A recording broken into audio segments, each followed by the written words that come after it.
Welcome back, SethBling here, and today we continue my quest to create a 360 card custom Mario themed draft cube.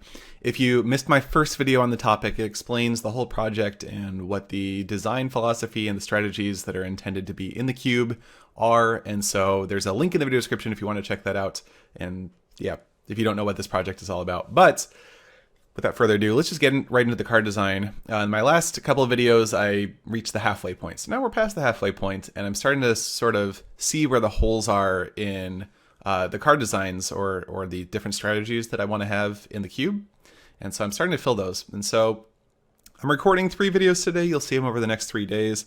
There's 40 cards in all, but I'm going to split it, obviously, into 3 videos. So here we go. Start off with Wendy O. Koopa. So we're going to start off actually with 3 different of the Koopalings.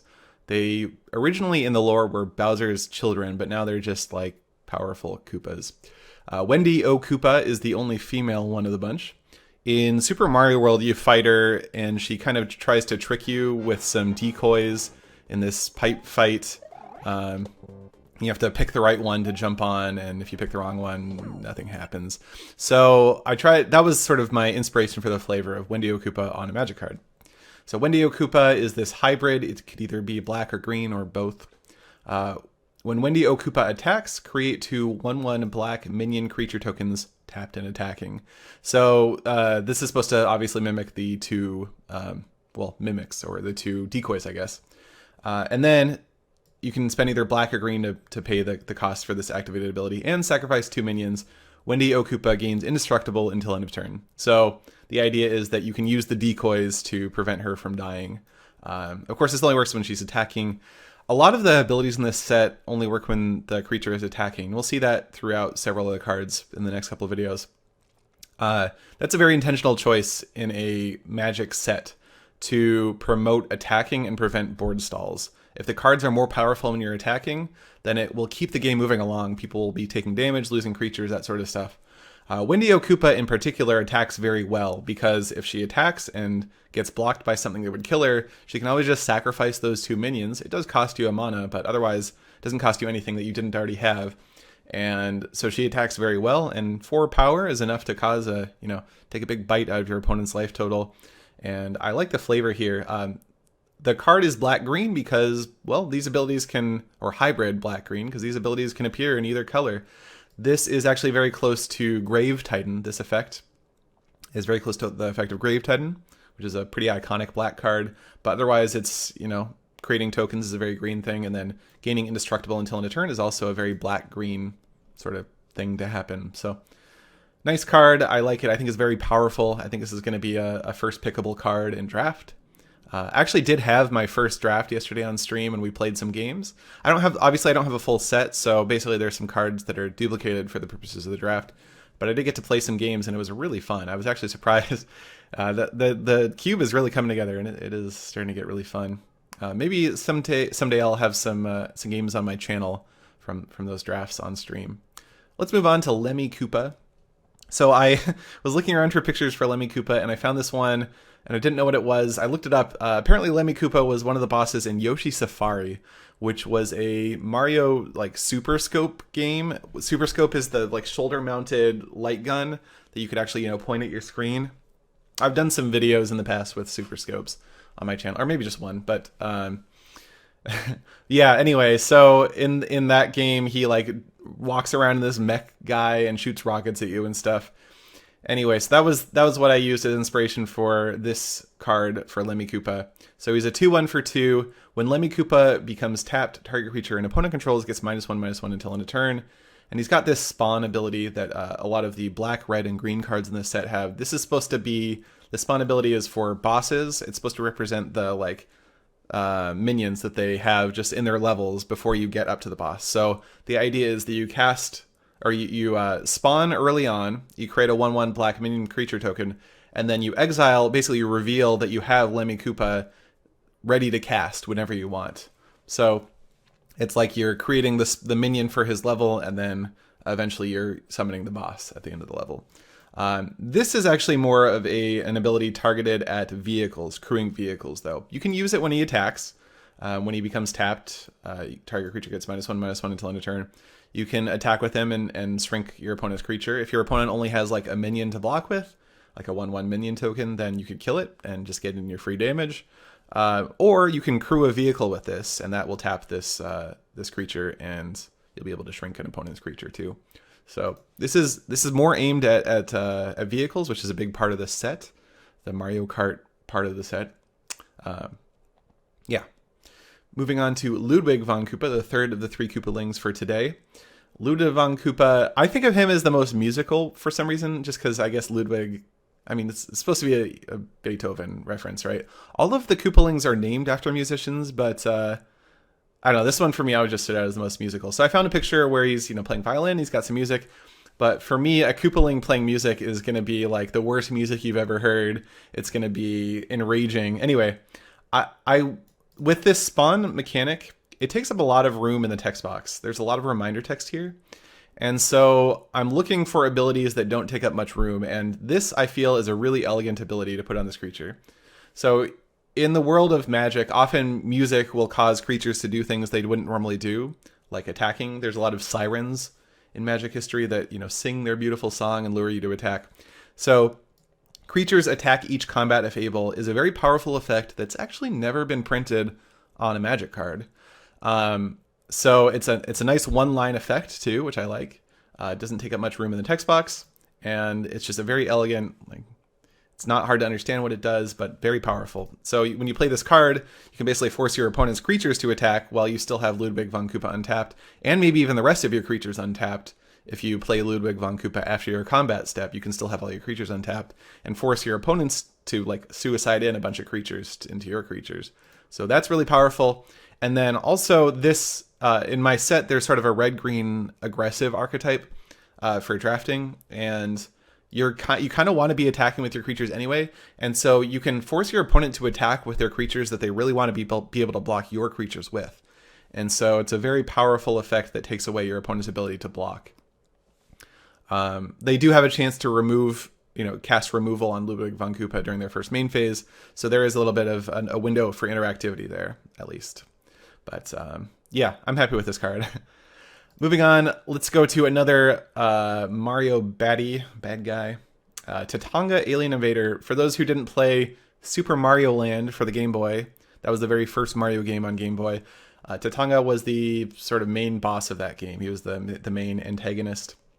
He flies around in a spaceship and shoots you during the fight with him. So flying in first strike, right? First strike is supposed to represent shooting missiles at you. But he's, he flies around in a spaceship, so I think of him as a very vehicle-based creature, and so I basically designed him for the Mario Kart shard. Whenever Tatanga crews a vehicle, that vehicle gains flying in first strike until end of turn. So this template is taken almost directly from some Kaladesh cards, which is where vehicles, of course, first appeared. And yeah, basically those cards had a single ability, and they were two drops that were 2/1s, and they granted the ability to the vehicle. It was either like haste or first strike, I think. So I dumped 2 abilities into a single card. Of course, it's multicolored as well, so that makes it a lot harder to use. But I think this is a really strong card. I think this is a really strong card, especially if you want to go into vehicles, because being able to give any vehicle flying in first strike is just really powerful, both on offense and defense. And it's just an efficient 2-drop, so that's really nice. Earthshattering Stomp is the next card here. So this is, again, I'm sort of doing a bunch of villain cards right now. So Earthshattering Stomp is supposed to represent the Bowser fight from Super Mario Bros. 3. In Super Mario Bros. 3, let's see if I can search up an image or a video real quick. 3 Bowser fight. You basically, Bowser keeps trying to jump on you, and you, let's see. Yeah, let's go here. And let's go here. Yeah, he breaks the terrain when he lands. So that's what Earth-Shattering Stomp is supposed to represent. Is he jumps on you, he lands on you and kills you, but also breaks some of the ground underneath him.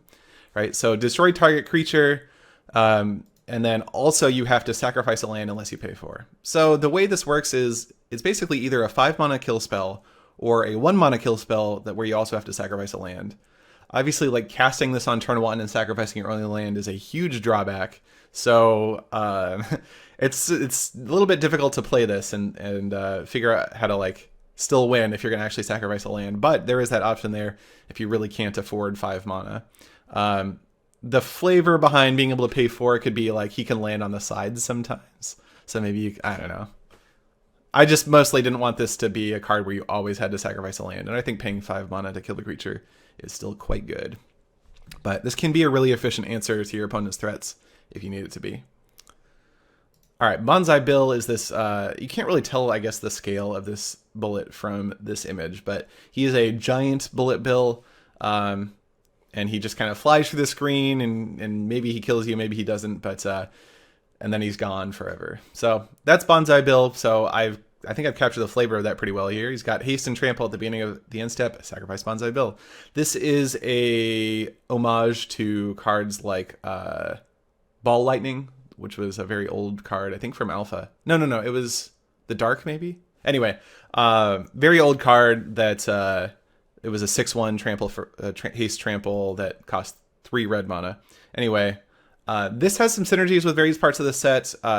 There's, like I said, there's a red-green aggro strategy that wants to just get in damage, and so this can get in damage. There's also a black-red sacrifice strategy, and so you can get in your damage with this guy and then sacrifice him to some other effect in order to get in some extra value out of having this card. So, and it costs a small enough amount of mana that you can afford to pay mana for another sacrifice effect if you need to. Like you could fling this to deal an extra 4 damage, that sort of thing. So it's a like pretty efficient card for a couple different strategies in this set.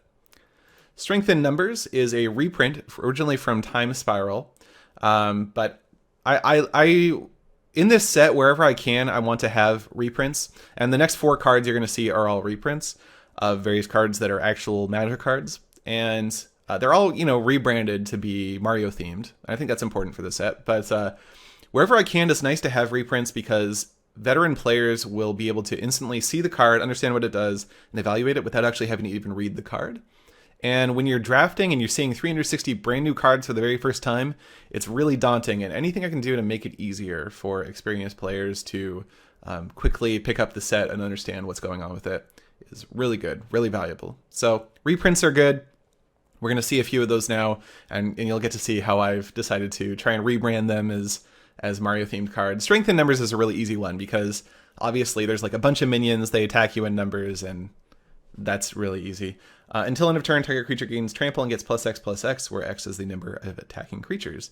This is really good in the red-green aggro strategy, where you can use that spawn mechanic to get a bunch of 1/1s. You just are generally going to have a fair number of 1/1s, or not necessarily a fair number of creatures that you're attacking with, and so this is really strong in that strategy, and that's the main reason I've decided to put this card in the set. Also, I found this sweet art of a bunch of shy guys chasing a Yoshi, so pretty good. This next one was an interesting challenge for me to come up with a flavor for. So Magma Jet is a really iconic card because it's one of the few red cards that sort of provides card filtering in addition to doing a very red thing like dealing damage. But in my mind, it's also been a very like flavorless card. I never understood why like a damage spell would let you scry. Scrying is usually associated with like seeing the future or things like that. So, and the original printing this card in 5th Dawn didn't have any flavor text or anything to help you understand what was going on. So I have been able to put some flavor text here, and I actually think I've come up with like a pretty good flavor for this. So the picture here we have, let's go over the card first. Magma Jet deals 2 damage to any target, scry 2. Okay, really simple effect. This is a really strong card. It lets you deal damage, kill something potentially, and also like set up your next couple draws. The flavor that I came up with is you have this piranha plant popping out a pipe, surprising you and shooting Luigi. He obviously didn't expect to be shot at. He's very surprised and alarmed. And then the flavor text brings the scry 2 part together along with the art. A plumber's greatest folly is to believe that he controls the pipes. Very serious line of text. But the idea I have here is there's this giant network of pipes throughout the Mushroom Kingdom, and Mario is a plumber, and Luigi too, And they you know, plumbers, their natural instinct is, I know everything about pipes. You know, these are our tools, and they use them for travel and everything. But sometimes a piranha plant pops out of the pipe, shoots a fireball at you, and like spies on what you're doing. So this network of pipes, the idea is that Bowser's actually using it as a spy network to see what the movements of the Mario clan are. And so that's where the Scry 2 comes from. Is it a little contrived? Absolutely, but I don't know. I still had fun with it. I'm happy with it. Yeah. Moving on to Blaze. This is a really straightforward card, needs no flavor. Blaze deals X damage to any target. This is just like a fireball variant. This is the simplest fireball variant, I think. I like that it's one line, fits onto one line of text. Even if you don't know what Blaze is ahead of time, you will... It's just one line of text. This is very easy to read and understand. And this is a very commonly, this is a very easy to understand effect in terms of how powerful it is, which is to say it's like pretty powerful. This type of effect is like an effect you would splash for in Sealed. In Draft, you want it in like a control-oriented deck, but which the like Ghost House Shard sort of has going on. Collateral Damage is the third reprint. This is originally from Fate Reforged. This is not like an iconic card necessarily. It's kind of a more recent printing, or more recent card that doesn't have any reprints as far as I know. But it fits very well into the set. Like I said, there's a black-red sacrifice theme. So it's basically a lightning bolt. 1 mana, 3 damage to any target spell, but you have to sacrifice a creature to cast it. And I found this art, which is really great, of like Bowser breathing fire, and like the fire is hitting this Koopa, and he doesn't even care. Yeah, but this fits really well into a theme where you can, like, you know, steal your opponent's creature for the turn, attack with it maybe, and then like sacrifice it to collateral damage and deal even more damage. Or there's various other ways you can get a lot of value. Even just sacrificing a spawn token is very, very good value for this. So it's a nice lightning bolt that actually has upside sometimes, depending on what your deck is doing. All right, moving on. There will be 2 more cards in this video.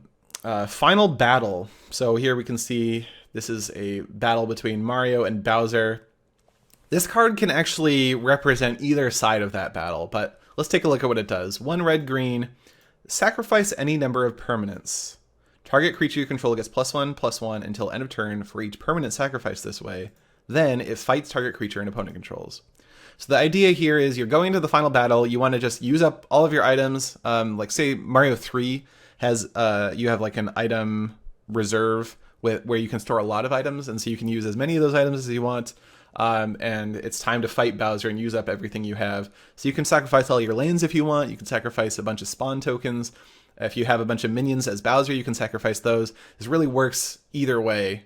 And it's a really strong card. So being able to, you know, kill your opponent's big creature, make your creature giant. If it has any sort of evasion or say trample, you can get in a ton of damage. So this is probably a very strong card for a like alpha strike at the end of the game, where you just want to like get in a bunch of damage and kill your opponent, which is very, you know, on theme for Final Battle. Of course, if you do that and like the creature dies or something, well, it's the final battle. You've lost, but you could end up sacrificing all your lands and losing everything. One final card. I love this card. It's called So Long. After looking at the picture, you may be able to fill in what text comes after that. Destroy target blocking or blocked creature. So the idea here is you have to get Mario close enough to Bowser that he can grab his tail, but if you can throw him into a bomb and kill him. So, and then the flavor text, thank you so much for playing my game. Sorry about that. But yeah, so this is a Mario 64 card. So basically when he throws Bowser, he says so long. It's like a little bit debatable what he says. Some people say he says so long King Bowser. Some people say he says so long a Bowser. So like so long a Bowser. Some people say he says other things, but we'll not go into that too much. Anyway, I think this card is a really nice package. It's like good flavor. It's a perfectly good card. Like it's a removal spell that actually does a lot in this set. And it's just a nice overall card. Yeah, and it's good art too. I like how worried Bowser is. And yeah, anyway, So that's it for this video. Join me in the next couple days. I will have 2 more videos out for you about what's it, 28 more cards that I've designed with the help of my stream and reddit.com/r/Mario the Gathering, my Mario the Gathering subreddit. It's been very helpful too. Yeah, and again, I have a whole series on this. Go check out the first video if you haven't seen it. Probably should have checked out before watching this video, but yeah, thanks for watching.